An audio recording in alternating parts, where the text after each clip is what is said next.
Alrighty then, the word on the street is, well, it's not the word, it's what Adrien Broner said. He refused to retire. Adrien Broner said he will continue on and he refused to retire. Won't stop, can't stop.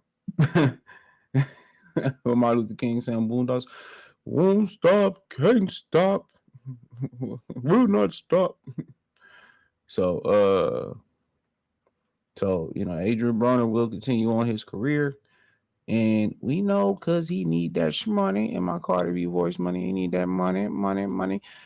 I mean, I heard Calvin Ford was saying basically like they didn't have a full camp. Kevin Cunningham cut him off, whatever reason.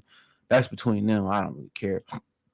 But Kev pretty much like cut him off or whatever and stopped working with AB. And obviously, man, when you half-ass boxing, it's dangerous. He half-assed it. I feel like he ain't gave it his all. Now I don't feel like other people like, oh man, he could have been great. Nah. I don't feel that way. He was a product of great matchmaking, like all the other PBC fighters, right along with him. All of them look good as far as matchmaking. That's why when they leave Al's protection, or they go across the street to somebody, or they go around the corner, or somebody bring it to them, they get whooped on. That's why they made sure Gervonta Davis hot wired that fight versus Ryan Garcia. That's why I keep telling y'all. That's why they hot wired that fight versus Ryan Garcia.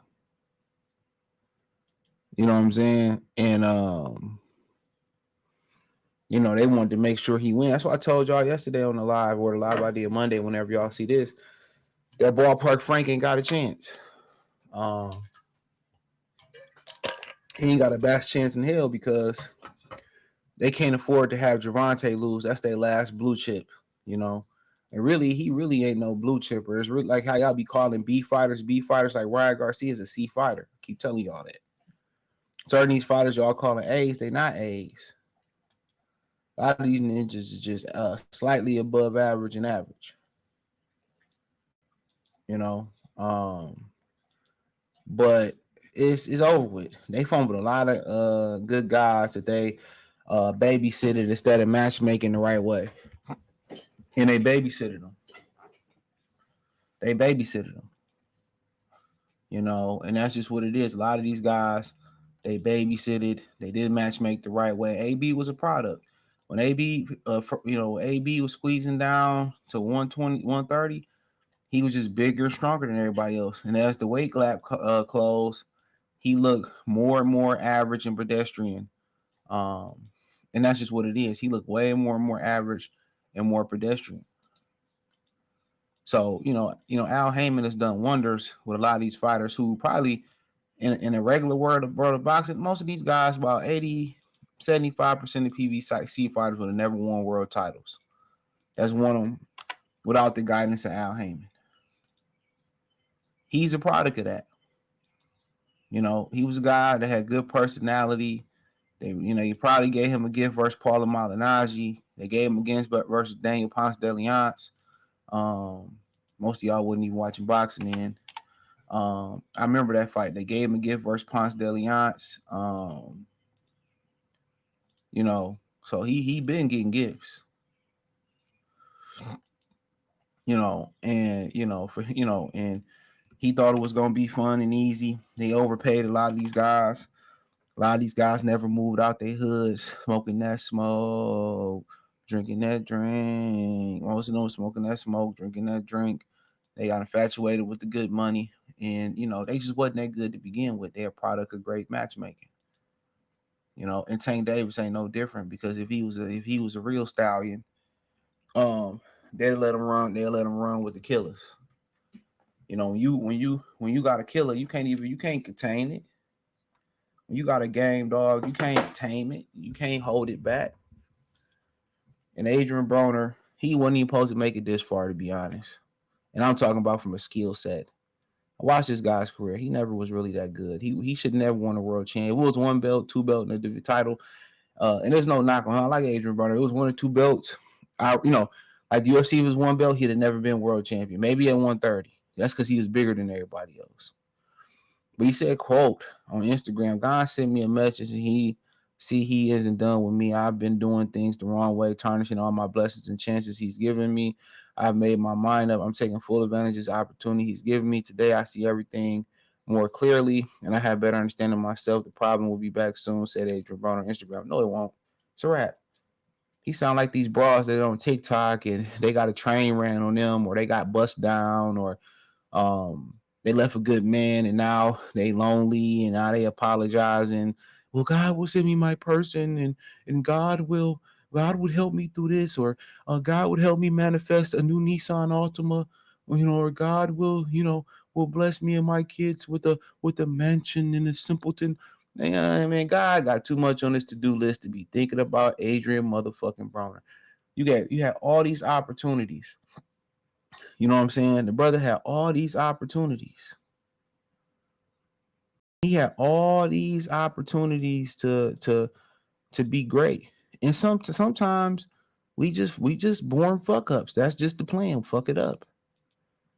He gonna be sitting in his living room one day and just think about how he squandered opportunities. Sitting there depressed with a bottle of Irk and Jerk. I just sit there and thought about some of the opportunities I squandered, um, being emotional and making bad decisions and shit. I had to make the adjustment. And a lot of people say, I can't wait to get my turn to get on and get my shot, And the longer you wait to get your shot, the more, if it ever comes, which a lot of times for people, it ain't gonna come and ain't in the plans. And that's cool. But I believe it's a beauty in that as well, too. But that's for a conversation the other day. But I'll wait for my shot. But waiting for your shot, it gives you the ability to see everybody else fucking up their shot and what not to do. And the longer you wait, the more maturity you have as a man or as a person, excuse me. The more maturity you have, you're like, okay, I know not to do this, that, and the third. You know what I'm saying? I see how he messed up. And just with experience, and it's too late. You can't gas that jet back up if you're Adrien Broner. Unfortunately, he can't gas that jet back up. He can't do that again. He can't be that. He can't be that. Be my it's over with. He can't revive that dog in him. It's gone. He can't just say, I want to get up and do this. Like I told you, I think I was talking about on Patreon one day, man. I was talking about how I was talking about how I used to hoop or whatever, and I stopped hooping for the summer and I stopped hooping for the summer and worked, you know.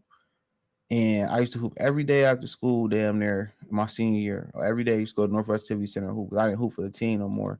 I had transferred schools, and then the coach said some whole ass shit to my mom and shit. So I definitely wasn't playing for him. And then he was gonna sit you at the end of the bench and shit. If I ain't playing, I look here. I got more constructive things to do. That's how I looked at it. And I already know he didn't like me, so that's kind of cool with me, right? So I'm like, cool. So I used to hoop every day after school because I had to whip. So I used to go hoop whatever. And during the summertime, I had to get my bread up for college. When I went off to college, save my bread up for shit I needed because motherfuckers want to support me. I'm gonna talk about that too on Patreon. How they turn around and they support niggas that get out of jail, but then when it come down to guys that graduate college and be productive in school, they don't get no support. But I had to stack my bread up. I did that, but I didn't hoop. And then I started hooping when I got back to school. Got to school, and your boy was trash. I just couldn't hoop no more. Like it was a wrap. My boy Lando watched channel. We played 1-on-1. He beat me after he worked out. I ain't hooping no more. Like I ain't having no more. So as much as I really wanted to, really be that hooper again, it just wasn't in the cards no more. I couldn't get that fire back. So, but that was just me, you know what I'm saying? So, sometimes, once it's gone, it's gone. Sometimes once it's gone, it's gone. You can't get that fire back. You can say, well, I'm gonna do this, that, and the third. And especially when you'd abused your body, physical, in the ring, out the ring, training, especially when you'd have made some money and that was your main thing was to get some money. Especially when you didn't take care of yourself out the ring and live a clean lifestyle. It's over with for Broner. Broner gonna fuck around and get hurt. He done did everything in this sport but get knocked out. Let me say that again. He done did everything in this sport but get knocked out. And that's exactly what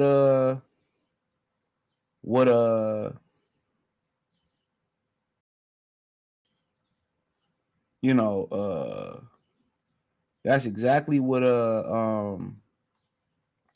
brother Nas told what's the brother's name? Told Bernard Hopkins. He said, "Bro, you did everything but get knocked out." And what happened? Motherfucker got knocked to the ropes by a white boy. So it's really no Adrien Broner squeezing down, Adrien Broner getting serious. That shit is over with. It's over with for him. He need to go start a private consulting firm and show fighters across the board how to market themselves. That's my opinion on it. But hey, thumbs up the video, share the video, subscribe to the channel. And subscribe button is the bell icon button. Hit all notifications, increase your chance, get notifications. We go live or drop a video. Financially, you want to support the channel. Cash App, $ CJ Good 313. Venmo CJ Good 313. PayPal link in description. Hit the link tree. Find me on X, Instagram, Spotify, Anchor, Cash App, Venmo, PayPal. Check out the Patreon. I gotta do some better promotion for that, but at some point I'll get to it. But yeah, check out the Patreon, man, and I just uploaded the podcast as we speak, so check that out as well too. Peace.